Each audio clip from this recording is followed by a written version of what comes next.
को I congratulate you संयुक्त राष्ट्र on your की election 57वीं महासभा का अध्यक्ष as होने जाने President of पर the 57th General बधाई देता Assembly. हूं। मैं I महासचिव also extend Shri my coffee best Annan को भी wishes इस पद to पर उनके Secretary दूसरी बार General चुने Kofi जाने के Annan प्रथम in वर्ष this में first year of his second अपनी term in हार्दिक office. शुभकामनाएं देता हूं। अध्यक्ष महोदय, Mr. 2 दिन पहले President, 2 days ago we commemorated हमने उस भयावह the घटना की first पहली बरसी मनाई anniversary of a terrible event जिसने which अंतर्राष्ट्रीय focused the आतंकवाद के collective global खिलाफ consciousness. विश्व में एक सामूहिक चेतना जगा दी। आतंकवाद 11 सितंबर को ही शुरू नहीं हुआ था।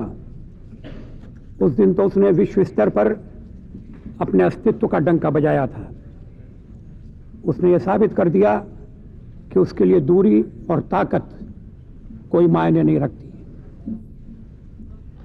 क्योंकि भारत दशकों से आतंकवाद का शिकार होता रहा है, अतः हम अमेरिकी लोगों की पीड़ा को समझते हैं।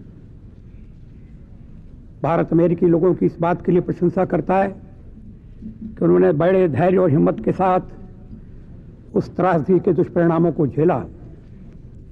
हमने आतंकवाद के स्रोत पर जवाबी हमला करने के अमेरिका के साहस निर्णय का समर्थन किया है। अंतर्राष्ट्रीय समुदाय ने आतंकवाद से निपटने और उसके स्रोतों को बंद करने के लिए विश्व स्तर पर प्रयास करने हेतु कुछ सामूहिक निर्णय लिए हैं। संयुक्त राष्ट्र सुरक्षा परिषद का प्रस्ताव 1373 इन निर्णयों का सार देता है। परिषद की आतंकवाद विरोधी समिति को जानकारी एकत्र करने तथा कानूनी सहायता देने के अलावा अब उन देशों पर निर्णयों पर भी अमल करने के लिए जोर डाला जाना चाहिए जो आतंकवाद को आयोजित कर रहे हैं और आतंकवादियों को पनाह, धन, शस्त्र और प्रशिक्षण दे रहे हैं। हमारे दक्षिण एशियाई क्षेत्र में पिछले कुछ महीनों से परमाणु ब्लैकमेल राज्य आयोजित आतंकवाद के तर्कश में एक नए तीर के रूप में उभर कर सामने आया है।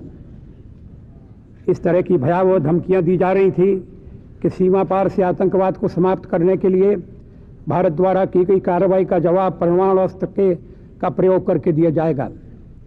इस प्रकार के खुल्लम खुल्ला परमाणु आतंकवाद के सामने झुकने का अर्थ होता 11 सितंबर की त्रासदी के कड़वे सबक को भूल जाना। जहाँ तक भारत का संबंध है, हमने ये बात बार बार स्पष्ट की है कि हम युद्ध नहीं चाहते, चाहे वो पारंपरिक युद्ध हो अथवा कोई और।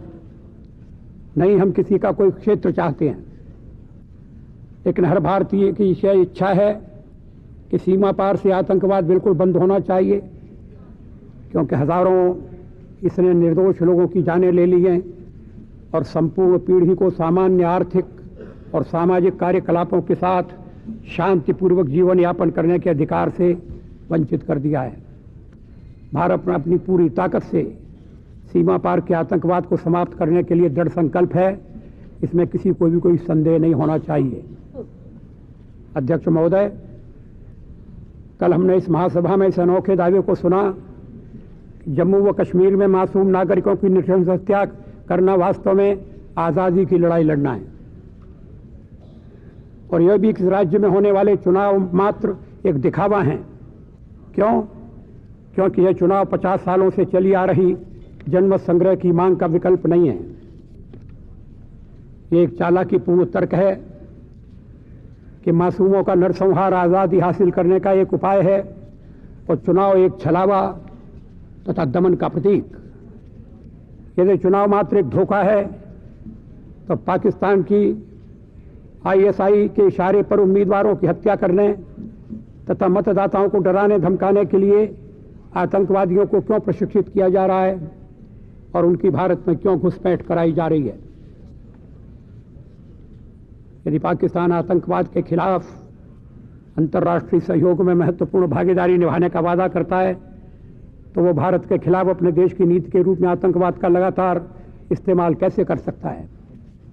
आतंकवाद के खिलाफ अंतर्राष्ट्रीय गठबंधन पाकिस्तान को कैसे माफ कर सकता है जब उसके इशारे पर आत्मनिर्णय की बेतुकी व्याख्या को बढ़ावा देने हेतु हजारों नागरिकों, निर्दोष नागरिकों, जिनमें महिलाएं और बच्चे भी शामिल हैं, की हत्या की गई है।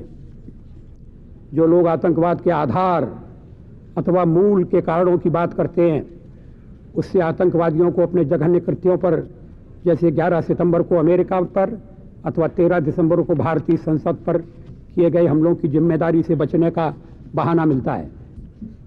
अध्यक्ष महोदय, कल हमने एक और सरासर झूठे और स्वार्थपूर्ण दावे को सुना है कि भारत में मुसलमानों और अन्य अल्पसंख्यक समुदायों को हिंदू चरमपंथियों द्वारा निशाना बनाया जा रहा है।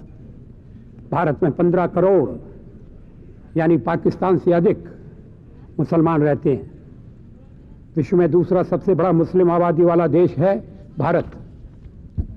हमें अपने देश की बहुधर्मी स्वरूप पर गर्व है। हमारे यहाँ सभी धर्मों का समान आदर किया जाता है और धर्म के आधार पर कोई भेदभाव न करना केवल हमारी संवैधानिक बाध्यता ही नहीं है, जैसा कि पूरा विश्व जानता है, यह भारत की सभ्यता और संस्कृति का प्राण मंत्र है। अध्यक्ष महोदय, हमें यह भी स्वीकार करना होगा कि उत्तर और दक्षिण के बीच की विभाजन रेखा दिनों दिन और अधिक चौड़ी और गहरी होती जा रही है। हमारे सामने कठिन चुनौतियां हैं जिनका विश्व के सभी देशों को मिलकर मुकाबला करने के अलावा और कोई रास्ता नहीं है।